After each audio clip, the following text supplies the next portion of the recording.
These are a fair size, these hags here. 2 metres high, do you reckon? About 2 metres, aye, massive. But there's a good level of vegetation on them. You can see it's getting undercut, right up underneath in there.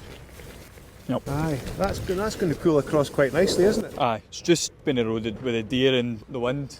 When we're reprofiling a peat hag, you've effectively got a sheer face on the actual bare peat, which has no vegetation. There's vegetation on the top and vegetation at the bottom. That's been caused by deer populations starting the erosion.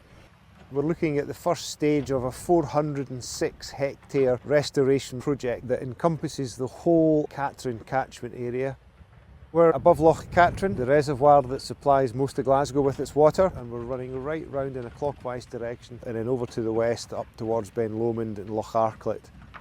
It's 9 years of work to try and keep as much water up on the hillside as we possibly can so that we don't get any peat, any organic material draining off and down into the water supply. And that eases the burden on the treatment works down in Balmore and at Milngavie.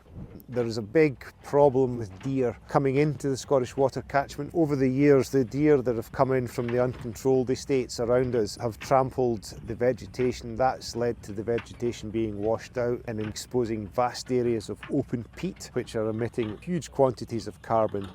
The Loch Katrine peatland restoration is part of a wider land management plan in collaboration with our partners Forestry Land Scotland, Loch Lomond and Trossachs National Park and Peatland Action.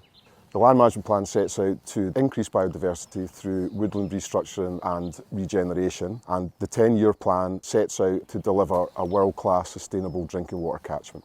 The land management plan will re-evaluate the woodland within the drinking water catchment, so without impacting on the commercial forestry activities, we aim to increase biodiversity where we will plant native woodland and regeneration through fencing off areas of land to allow natural broadleaves to come through.